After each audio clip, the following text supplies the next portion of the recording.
kami, buka hati kami, supaya kami bisa serius mendengarkannya dan menjadi rema yang bisa kami lakukan di kehidupan kami masing-masing, ya Tuhan. Terima kasih ya Tuhan, berkati kelangsungan service dari awal sampai akhir. Dalam nama Tuhan Yesus kami berdoa. Amin. Oke, sebelum kita masuk ke pray, praise, and worship, kita bakal baca 5 Bukit Third Pentecost dulu, oke? Can I ask? Karena filter dulu kita masih dengar ya, bisa dimatiin dulu.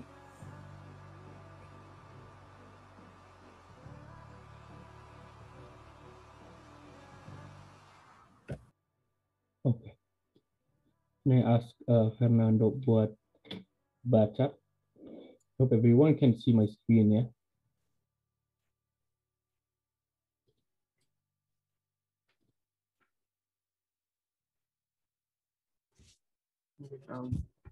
Pentakosta ketiga adalah pencurahan Roh Kudus yang dahsyat di zaman ini melebihi yang terjadi di Azusa Street. Pentakosta ketiga akan mengakibatkan penuaian jiwa yang terbesar dan yang terakhir sebelum Tuhan Yesus datang kembali. Pentakosta ketiga akan membangkitkan generasi Yeremia, yaitu anak-anak muda yang dipenuhi Roh Kudus, cinta mati-matian kepada Tuhan Yesus, tidak kompromi terhadap dosa dan akan bergerak untuk memenangkan jiwa. Pentakosta ketiga lahir di Indonesia dan bergerak ke bangsa-bangsa. Gerakan ini dari timur ke barat dan akan kembali ke Yerusalem. Pentakosta ketiga akan memberikan kuasa untuk menyelesaikan amanat agung dan setelah itu Tuhan Yesus datang kembali. Oke. Thank you Fernando. Oke, sekarang kita bakal mulai praise, pray, and worship. Let's give our attention to God for about 1 hour. Okay, thank you.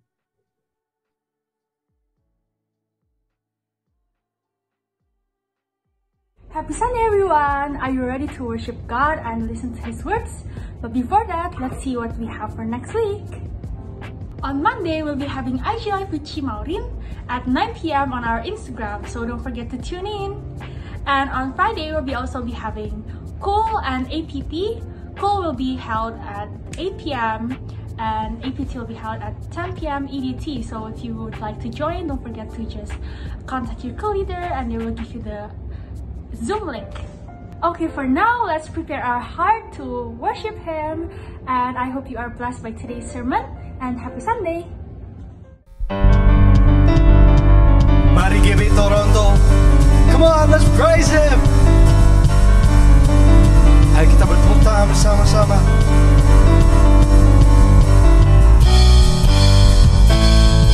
Katakan bersama-sama, kau gunung batu.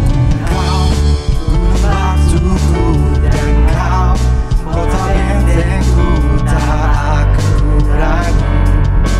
Kau menjamin hidupku, kau keselamatanku, dan kau yang membelaku, tak aku takut.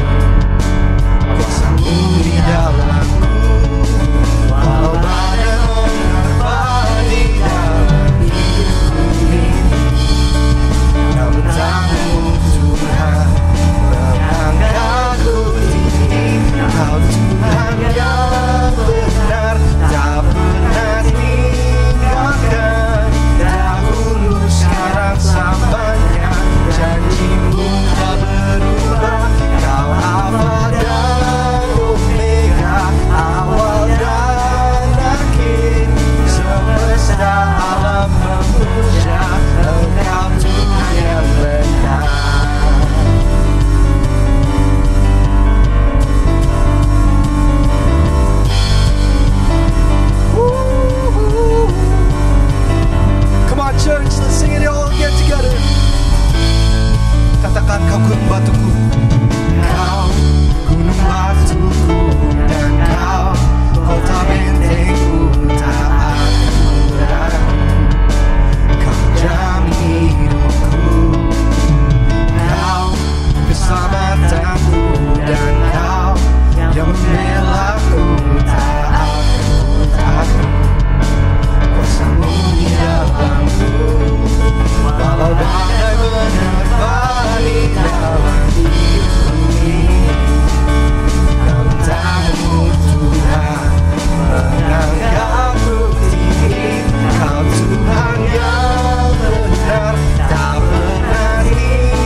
sembah Dia.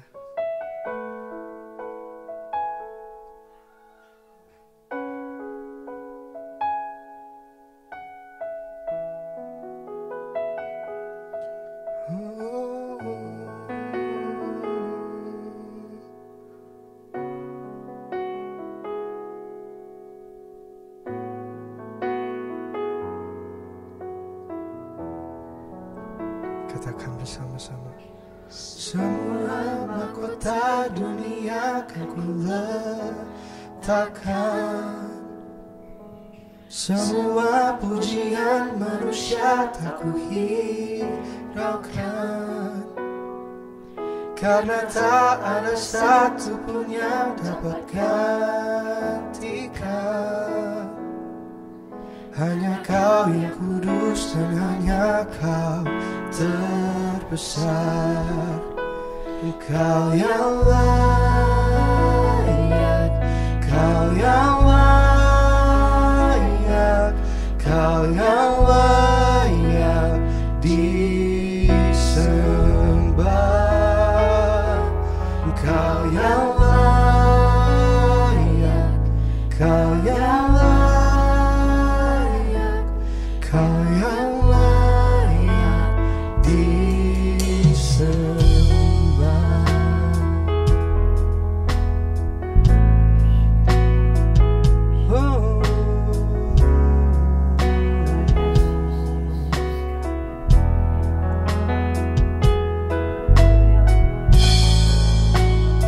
Kami puji nama-Mu ya Tuhan. Hanya Kau yang layak. Katakan Kau dekat. Kau dekat dengan semua yang memanggil-Mu. Betapa besar dan mulianya karya-Mu. Sungguh tak ada satu pun yang dapat gantikan. Kini ku angkat tanganku dan ku bersorak. Engkau yang layak, Kau yang layak, Kau yang layak disembah. Kau yang layak, Kau yang layak, Kau yang layak disembah. Katakan Kau yang layak, Kau yang layak, Kau yang layak, Kau yang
disembah. Angkat tanganmu dan katakan, Kau yang layak, Kau yang layak, Kau yang layak disembah. Kau yang layak, Kau yang layak, Kau yang layak disembah.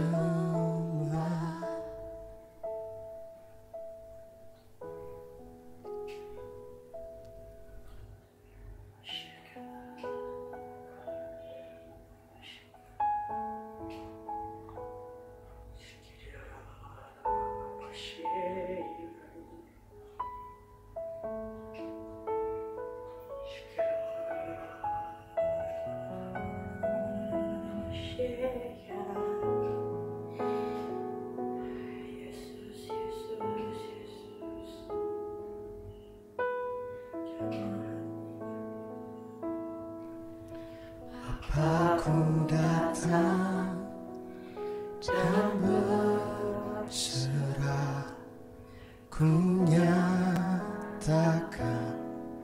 Kau yang berkuasa dalam lembah.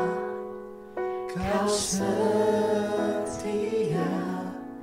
Kau cahaya hidupku. Mari sama-sama GB Toronto kami katakan, Kau kuatkan aku bertahan, Kau harapan dalam kesesakan. Kau buktikan kesetiaan-Mu Tuhan. Engkau Allah Immanuel.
Tahan kau harapan dalam kesesakan, kau buktikan kesetiaan-Mu Tuhan. Engkau Allah Immanuel.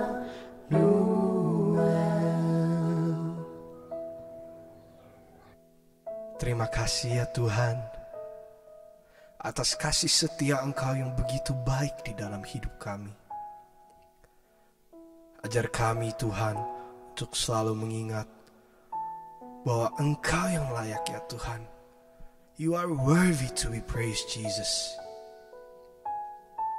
Dan ingatkan kami selalu Tuhan, di dalam masa kegelapan, di dalam lembah kekelaman, apapun yang terjadi Tuhan, Engkau ada bersama kita Tuhan. You are our strength, Lord Jesus. Jangan biarkan kami lupa Tuhan. Don't let us forget. Terima kasih Tuhan. Thank you Jesus. Siapkan kami di saat kami mau mendengar firman Engkau. Di dalam nama Tuhan Yesus, kami berdoa dan mengucap syukur. Mari sama-sama kita katakan, amin.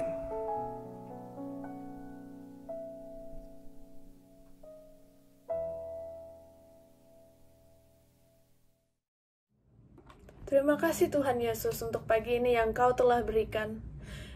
Kami semua bisa berkumpul Tuhan di dalam Zoom meeting untuk Sunday service ini Tuhan.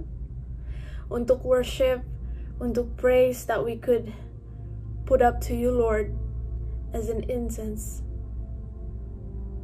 Kami mau berdoa Tuhan atas semua kebaikan Engkau, that you are the God above everything. You are bigger than our problems. You are bigger than our fear. You are bigger than our worries. You are bigger, Lord. Dan juga kami mau menaikkan syukur kami Tuhan kepadamu untuk orang-orang yang telah Engkau sembuhkan Tuhan. Dan juga untuk anak-anak-Mu Tuhan yang baru graduate Tuhan. Dan juga sudah ada di dalam pekerjaannya mereka. Dan juga anak-anak-Mu yang baru saja mendapatkan pekerjaan Tuhan, where their heart belong to. Engkau sendiri Tuhan yang telah memberikan mereka opportunity ini Tuhan. And we are so grateful God, that you are there available for us to reach out Lord. When everyone else maybe doesn't understand our problem, but you understand. When everybody else is afraid, but you aren't afraid. When no one are reaching out, but you reach out, Lord. And we want to acknowledge and we want to take a minute to see what God has done in our life, what God has led us into this moment, that there are not one time that are being wasted when it comes to God's timing. And it is perfect, and it is wonderful, and it brings glory to our God. And I pray for those who are still waiting for that time, those who are waiting to seek your glory, God. You keep them in your prayer. You keep them in your guidance, in your leadership. I pray for those who are maybe mourning for their family or friends. Even though our COVID numbers seem to decrease, I know there are still people who are mourning. And I pray for the unity in the body of Christ. And I pray for those who are in a crossroad, who are unsure of their current choice, Lord, that they would be able to see and they would be able to wait patiently, wait with grace and wait with mercy that you've given them. We ask for acceptance into the life of people who feels that they are being left out, who feels they are an outsider, that they do not fit in into their society. We pray for them, Lord. And we pray that you use us as a tool to reach out to other people, God. We are the body of Christ, not only by what the book said, but we are the body of Christ that is still moving in these days, that is still being used by God, that is being used by Christ. We do not stop just because there's a problem attacking one part of our body. No, we protect them. We pick them up back. We put them back into our unity, because the body of Christ does not crumble when the enemy comes, because Christ is our head, because Christ is our leader. And we pray for our family, Lord, in Indonesia, who are so far away, but we know that you've been keeping them in your thoughts, Lord, keeping them in your hands with their health and their protection, God. It's never ending. I pray for a road to recovery for those who has been healed, but maybe still going through the fact of what they just been through, whether it is mentally, whether it is physically or financially. And Lord, we put all of our prayer, all of our praise back to you, God. Thank you, Lord. In the name of Jesus, we pray. And we praise your name forever and ever. Amen.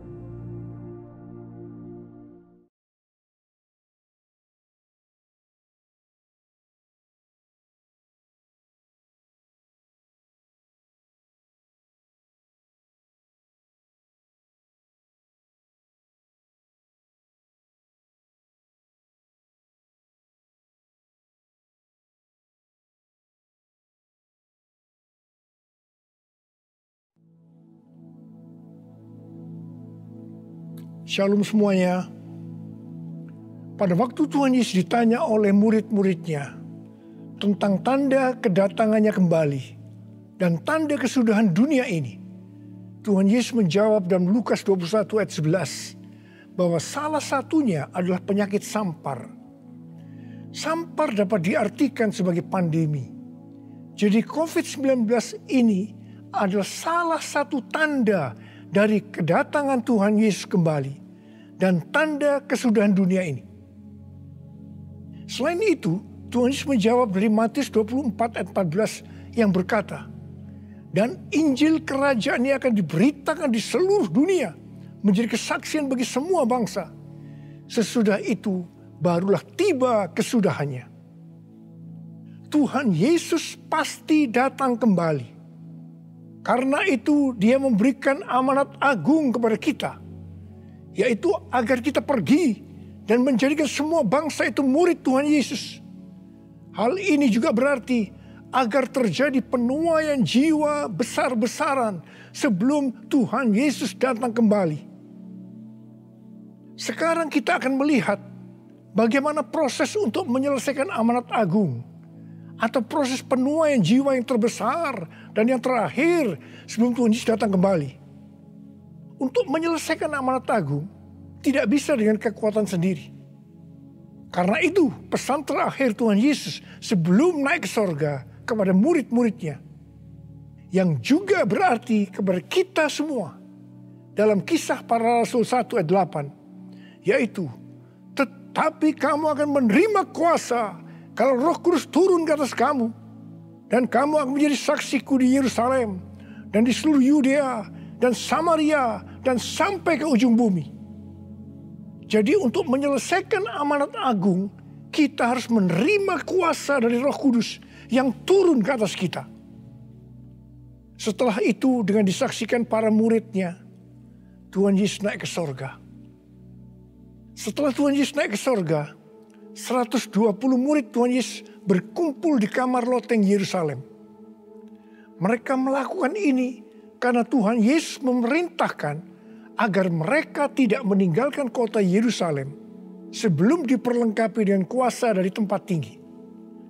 Tuhan Yesus berkata, sebab Yohanes membaptis dengan air, tetapi tidak lama lagi kamu akan dibaptis dengan Roh Kudus. Apa yang dilakukan 120 murid di kamar loteng? Alkitab berkata bahwa mereka semua bertekun dengan sehati dalam doa bersama-sama. Artinya mereka berdoa, memuji dan menyembah Tuhan dalam unity siang dan malam. Ini adalah prinsip restorasi Pondok Daud. Ini adalah prinsip menara doa. Setelah 10 hari mereka melakukan hal itu, maka pada hari raya Pentakosta, tiba-tiba turunlah dari langit suatu bunyi seperti tiupan angin keras yang memenuhi seluruh rumah di mana mereka duduk. Dan tampaklah lidah-lidah seperti nyala api yang bertebaran dan hinggap kepada mereka masing-masing. Maka penuhlah mereka dengan Roh Kudus. Lalu mereka mulai berkata-kata dalam bahasa-bahasa lain, seperti yang diberikan oleh Roh itu kepada mereka untuk mengatakannya. Itu adalah bahasa Roh. Jadi tanda awal orang yang dibaptis dengan Roh Kudus adalah mereka akan berbahasa Roh. Apa yang terjadi setelah murid-murid Tuhan Yesus dipenuhi dengan Roh Kudus? Hal yang pertama, Petrus berkhotbah sekitar 5 menit. Dan kira-kira 3.000 orang bertobat dan dibaptis. Petrus berkhotbah dengan kuasa Roh Kudus.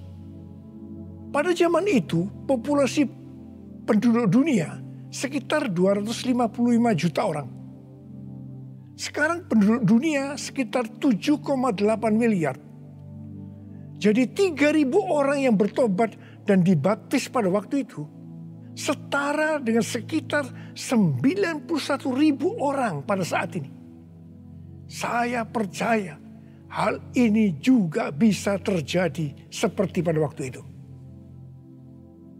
Hal yang kedua, setelah murid-murid Tuhan Yesus dipenuhi dengan Roh Kudus, mereka dipakai untuk menyatakan tanda-tanda dan mujizat sehingga banyak orang yang bertobat. Petrus dan Yohanes menyembuhkan orang lumpuh sejak lahir. Bayangan Petrus bisa menyembuhkan orang sakit.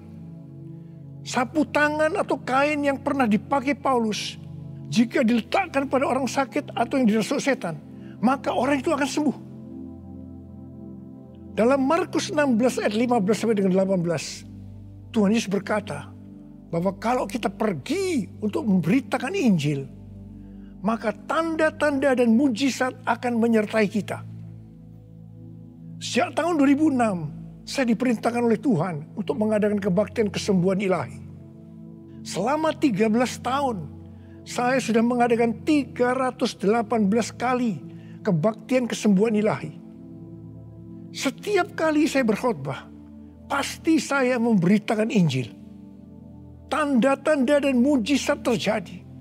Saya diizinkan Tuhan untuk melihat dan mengalami mujizat seperti yang dilakukan oleh Tuhan Yesus 2000 tahun yang lalu. Hal yang ketiga, setelah murid-murid Tuhan Yesus dipenuhi dengan Roh Kudus, maka cara hidup mereka berubah. Sehingga banyak orang bertobat.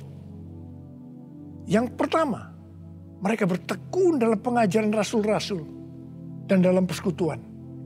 Ini bisa diartikan mereka suka membaca Alkitab. Mazmur 119 ayat 105 berkata, "Firman-Mu adalah pelita bagi kakiku dan terang bagi jalanku." Kalau kita suka membaca Alkitab, itu akan menuntun jalan hidup kita. Hidup benar sesuai dengan firman Tuhan. Kita akan menjadi orang yang berintegritas. Dan itu akan membuat orang lain bertobat. Firman-Mu pelita bagi kakiku, terang bagi jalanku. Firman-Mu pelita bagi kakiku, terang bagi jalanku. Waktu ku bimbang dan hilang jalanku, tetaplah Kau di sisiku. Dan takkan ku takut asal Kau di dekatku, besertaku selamanya.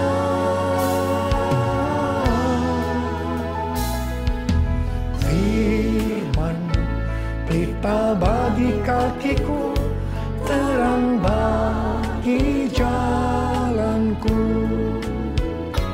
Terang bagi jalanku. Terang bagi jalanku.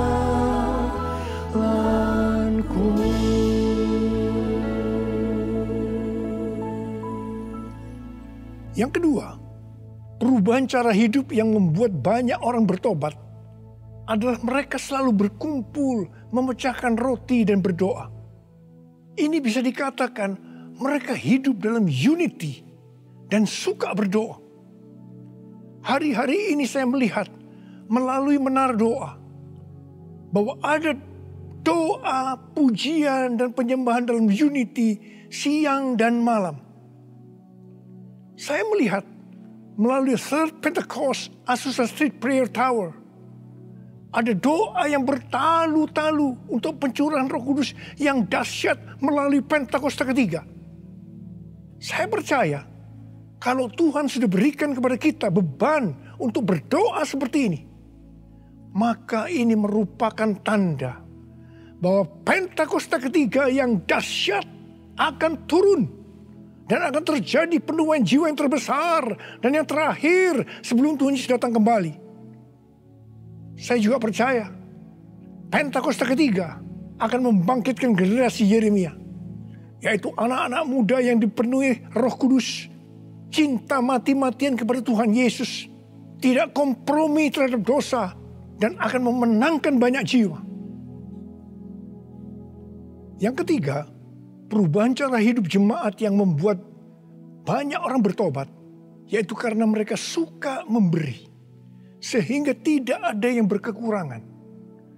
Dalam kondisi krisis ekonomi akibat pandemi hari-hari ini, justru Tuhan menghendaki agar kita suka memberi. Alkitab berkata, adalah lebih berbahagia memberi daripada menerima. Lukas 6 ayat 38 berkata, "Berilah dan kamu akan diberi.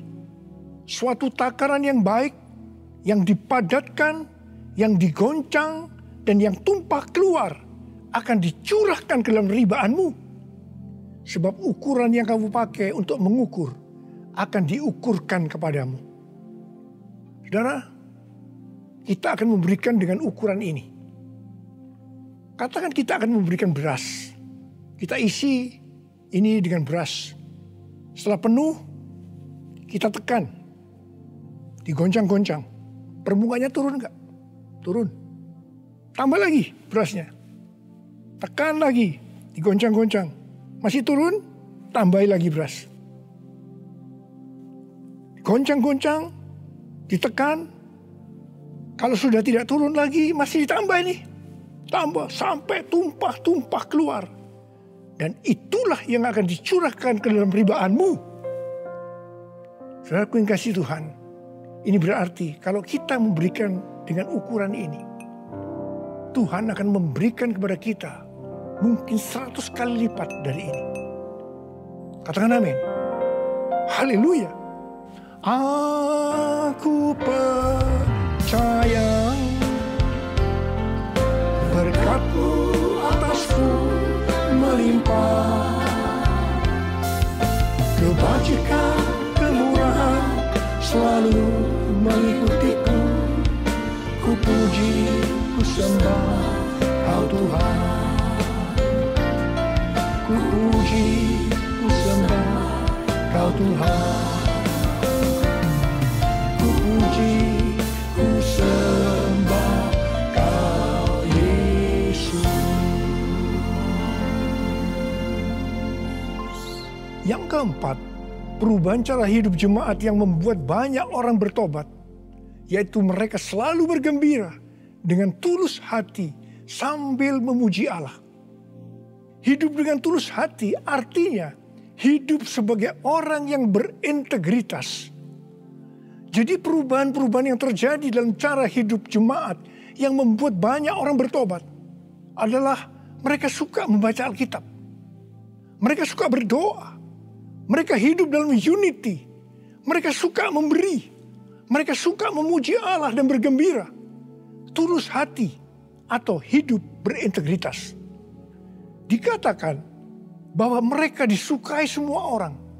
Dan tiap-tiap hari jumlah orang yang diselamatkan bertambah. Haleluya.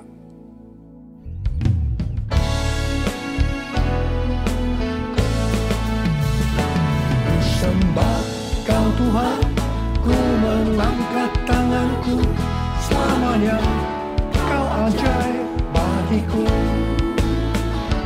Ku sembah Kau Tuhan, ku mengangkat wajahku, selamanya Kau hebat bagiku. Haleluya, haleluya, haleluya, haleluya,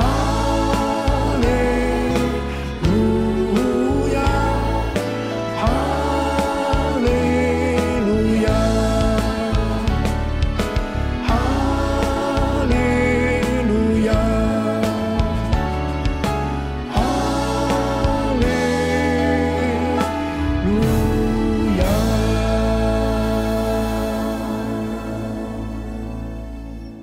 Saya percaya mereka menganggap bahwa pola penuaian jiwa hanya seperti itu. Mereka sebagai orang-orang percaya hidup dalam zona nyaman. Mereka biasa berkumpul dalam unity sambil membaca Alkitab, berdoa, dan memuji Tuhan dengan sukacita. Tidak ada yang berkekurangan. Wow, siapa yang tidak mau menjadi orang percaya? Tetapi ternyata supaya penuaian jiwa bertambah besar, Tuhan izinkan proses berikutnya terjadi, yaitu aniaya menimpa jemaat di Yerusalem. Selain rasul-rasul, maka mereka harus lari meninggalkan Yerusalem. Mereka pergi ke Yudea dan Samaria sambil memberitakan Injil.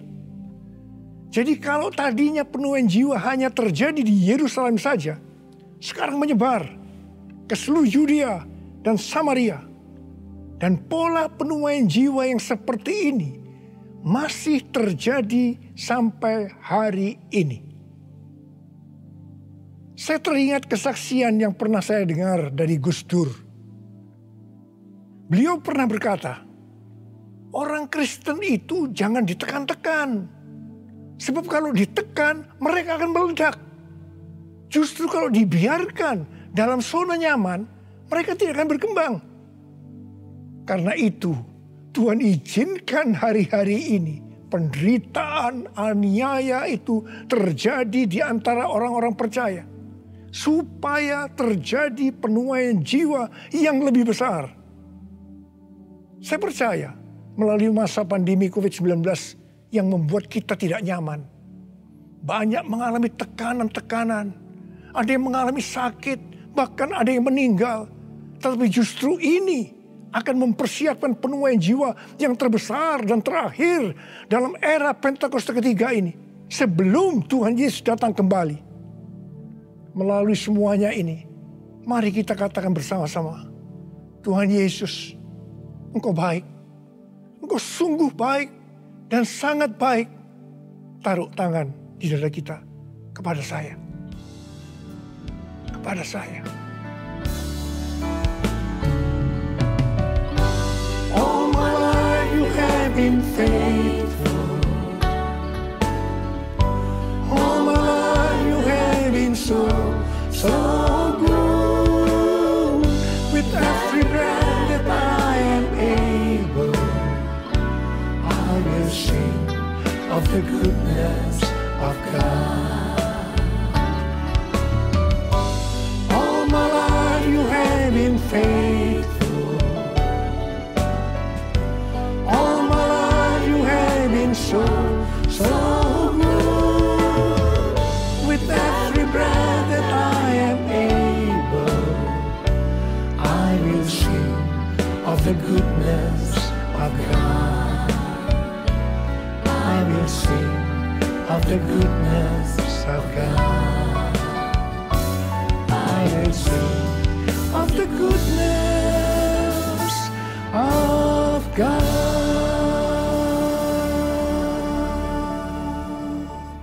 Ternyata pola penuaian yang terjadi di atas belum menyelesaikan rencana Tuhan. Karena selain penuaian jiwa harus terjadi di Yerusalem, di seluruh Yudea dan Samaria, tetapi juga harus sampai ke ujung bumi. Tuhan mempunyai cara untuk membuat penuaian jiwa itu sampai ke ujung bumi, yaitu dengan terjadinya perubahan paradigma dalam pelayanan. Selama ini pengertian tentang keselamatan hanya untuk orang-orang Yahudi saja. Tetapi melalui peristiwa Kornelius, di mana Petrus diutus oleh Tuhan untuk mendatangi Kornelius yang bukan orang Yahudi, untuk memberitakan jalan keselamatan. Akhirnya mereka mengerti bahwa ternyata keselamatan bukan hanya untuk orang Yahudi saja, tetapi untuk semua bangsa. Dan ini mengakibatkan terjadinya penuaian jiwa besar-besaran. Haleluya. Jadi, mereka tidak hanya mengabarkan Injil di Yerusalem, Yudea, dan Samaria saja. Tapi sekarang mereka, termasuk kita juga, pergi ke seluruh dunia. Proses perubahan paradigma dalam pelayanan itu tidak mudah. Petrus harus diyakinkan oleh Tuhan. Kalau Tuhan berkata halal, jangan kamu berkata haram. Orang-orang yang bukan Yahudi adalah haram di mata orang Yahudi. Proses itu masih terus berlanjut untuk memberikan pengertian kepada orang-orang Yahudi, golongan bersunat dan juga orang-orang Farisi yang sudah bertobat, di mana mereka berpendapat bahwa orang yang bukan Yahudi yang percaya kepada Tuhan Yesus harus disunat dan diwajibkan mengikuti hukum-hukum Musa. Tetapi melalui sidang di Yerusalem, akhirnya mereka mengerti dan bisa menerima bahwa keselamatan bukan hanya untuk orang-orang Yahudi saja, tapi untuk semua bangsa.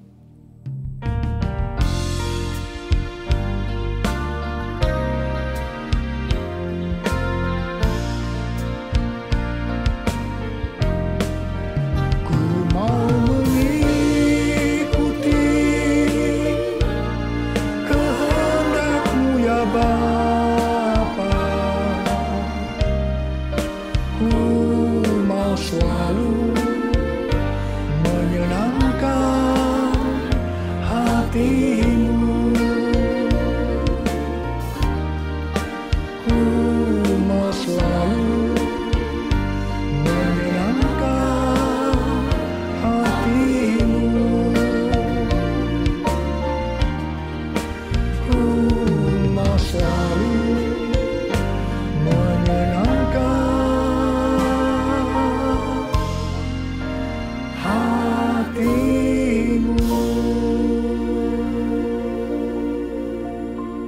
Pada waktu awal pelayanan saya pernah mengalami apa yang disebut dengan perubahan paradigma dalam pelayanan. Jadi pengertian orang-orang Kristen pada waktu itu adalah kalau beribadah hari Minggu harus di gedung gereja. Ibadah di tempat-tempat selain gedung gereja dianggap haram. Pengalaman gereja kita di Bandung bisa saya katakan sebagai pengalaman yang unik. Pernah dalam kurun waktu 1 tahun, setiap minggu kita harus pindah tempat ibadah. Dan setelah berjalan 1 tahun, kita tidak mendapat tempat kebaktian lagi. Kecuali satu, yaitu sebuah nightclub yang bernama Paramount. Ini pasti tempat haram. Tapi justru Tuhan hanya sediakan tempat ini. Dan Tuhan hanya berkata kepada saya, apa yang aku katakan halal, jangan kamu berkata haram.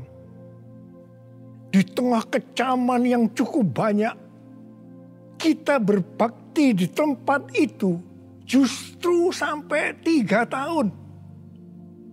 Dan melalui tempat yang haram tadi, kita menuai jiwa-jiwa yang dianggap haram juga. Mereka yang tadinya mau ke nightclub, istilah mereka kesasar ke gereja dan bertobat. Tidak sedikit dari mereka yang sekarang ini menjadi pelayan Tuhan. Wow! Melalui peristiwa ini, kita diberikan pengertian bahwa bagi Tuhan tidak masalah tempat yang akan kita pakai untuk beribadah. Meskipun itu bukan gedung gereja. Dan mungkin di tempat yang haram. Kalau kita tidak peka terhadap kehendak Tuhan, tempat kebaktian untuk jiwa-jiwa yang bertobat pada waktu itu tidak akan mencukupi kalau hanya di gedung gereja saja. Karena waktu itu sedang terjadi penuaian jiwa yang besar di Indonesia. Selain itu, orang-orang yang mau ke gereja untuk pertama kali, karena bukan di gedung gereja, menjadi lebih mudah. Jadi itu cara Tuhan untuk terjadinya penuaian jiwa besar-besaran. Hari-hari ini, untuk memasuki penuaian jiwa yang terbesar dan terakhir, Tuhan mencurahkan Roh Kudus-Nya yang kita sebutkan dengan Pentakosta ketiga. Saya percaya Pentakosta ketiga bisa disebutkan sebagai perubahan paradigma dalam pelayanan. Terus terang, sampai dengan hari ini, banyak orang-orang yang belum mengerti tentang Pentakosta ketiga ini. Memang tidak mudah untuk mengerti tentang perubahan paradigma dalam pelayanan. Tetapi saya percaya bahwa pada akhirnya kita semua akan melihat bahwa dengan adanya Pentakosta ketiga ini akan terjadi penuaian jiwa yang terbesar dan yang terakhir sebelum Tuhan Yesus datang kembali.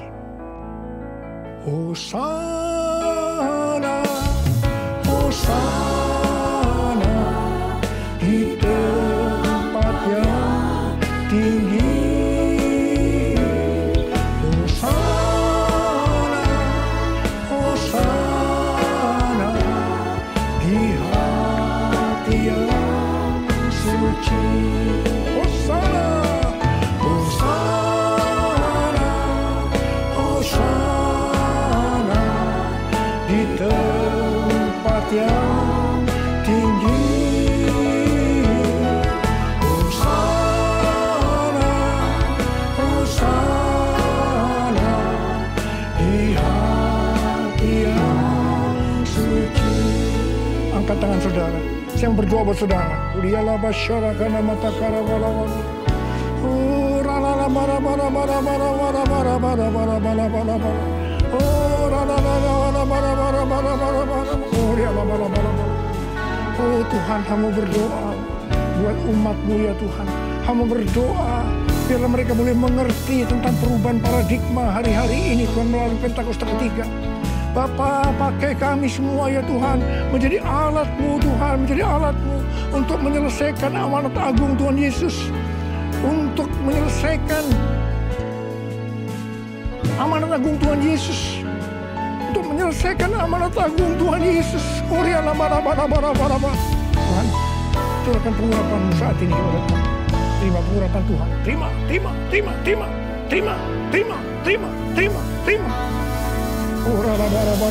terima kasih. Terima kasih. Dalam nama Yesus. Dalam nama Yesus. Dalam nama Yesus. Amin. Mari saudara-saudara, kita akan masuk dalam perjamuan kudus. Kita akan mengingat ayat ini. Sebab setiap kali kamu makan roti ini dan minum cawan ini, kamu memberitakan kematian Tuhan sampai Ia datang. Perjamuan kudus adalah perjamuan Tuhan Yesus sendiri. Setiap kali kita masuk dalam perjamuan kudus, Tuhan Yesus selalu berkata, biarlah ini menjadi peringatan akan daku. Karena itu, mari arahkan hati dan pikiran kita kepada kebaikan Tuhan. Mari kita tundukkan kepala. Tuhan Yesus, ya Bapa, siapakah kami sebelum kami mengenal Engkau? Kami semua orang berdosa, upah dosa adalah maut, mati. Tapi Engkau yang tidak berdosa telah dijadikan dosa oleh karena kami. Engkau harus turun dari sorga mulia, mati ganti kami dengan penderitaan yang luar biasa. Sungguh kalau kami pikirkan betapa baiknya Engkau Tuhan. Betapa baiknya Engkau ya Aba. Engkau jadikan kami sebagai anak-anak-Mu. Engkau yang memberkati, Engkau menuntun, Engkau membela, Engkau melindungi, Engkau menyembuhkan kami. Engkau juga menegur kalau kami salah. Itu Engkau ya Aba. Itu Engkau ya Aba. Betapa baiknya Engkau itu. Saudara, Tuhan akan memberkati saudara dan saya melalui perjamuan kudus. Dan Tuhan berkata, kita harus makan dan minum dengan cara yang benar. Karena itu masing-masing sekarang berdoa. Introspeksi. Lihat keadaan dirimu masing-masing sebelum kita makan dan minum perjamuan kudus ini. Lihat. Kalau saudara diingatkan ada dosa yang selama ini belum diselesaikan dengan Tuhan. Mari katakan, ampuni saya Tuhan. Ampuni saya. Ampuni saya Tuhan. Katakan, ampuni, ampuni. Ampuni. Ampuni kami Tuhan. Ampuni kami. Ampuni hamba-Mu. Ampuni kami semua. Bapa, terima kasih. Kau melihat anak-anak-Mu sedang meminta ampun padamu. Layakkan kami untuk masuk dalam perjamuan kudus ya Aba. Terima kasih. Dalam nama Yesus kami berdoa. Amin. Sekarang mari kita masuk dalam perjamuan kudus dengan mengangkat tangan kita dengan roti di tangan kanan kita tinggi-tinggi. Sebab apa yang telah kuteruskan kepadamu telah aku terima dari Tuhan. Yaitu bahwa Tuhan Yesus pada malam waktu Ia diserahkan mengambil roti. Dan sesudah itu mengucap syukur atasnya. Yang memecah-mecahkannya. Dan berkata, inilah tubuhku yang diserahkan bagi kamu. Perbuatlah ini menjadi peringatan akan aku. Sudah dikasih Tuhan, bukankah roti yang kita pecah-pecahkan ini adalah persekutuan kita dengan tubuh Kristus. Mari kita makan dalam nama Yesus.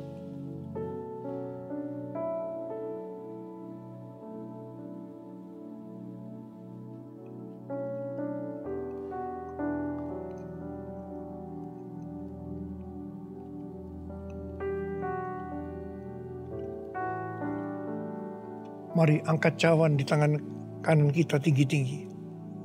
Demikian juga Ia mengambil cawan sesudah makan lalu berkata, cawan ini adalah perjanjian baru yang dimeteraikan oleh darahku. Perbuatlah ini. Setiap kali kamu meminumnya menjadi peringatan akan aku. Sudah dikasih Tuhan. Bukankah cawan pengucapan syukur. Yang atasnya kita ucapkan syukur adalah persekutuan kita dengan darah Yesus. Mari kita minum dalam nama Yesus.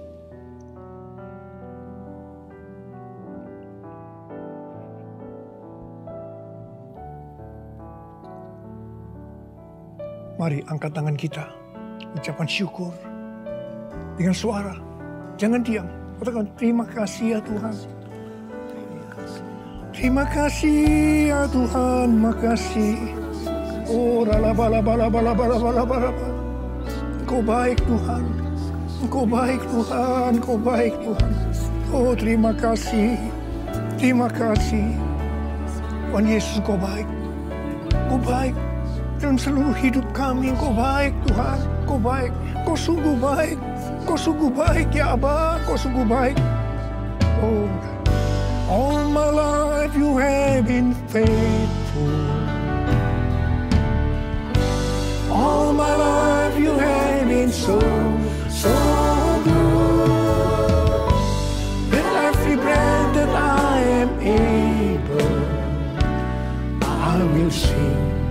of the goodness of God. All my life you have been faithful. All my life you have been so good. With every breath that I am able, I will sing of the goodness of God. I will sing of the goodness of God. I will sing of the goodness of God.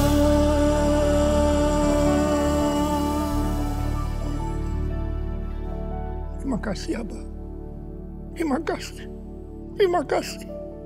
Terima kasih. Dalam nama Yesus. Amin. Mari, angkat tangan saudara. Terimalah berkat Tuhan. Kasih karunia yang berlimpah-limpah daripada Allah Bapa dalam Anak yang tunggal Yesus Kristus. Persekutuan yang manis dengan Roh Kudus menyertai saudara sekalian mulai hari ini. Sampai Tuhan Yesus datang menjemput kita di awan-awan dan bahkan sampai selama-lamanya. Yang percaya bersama-sama katakan, Amin.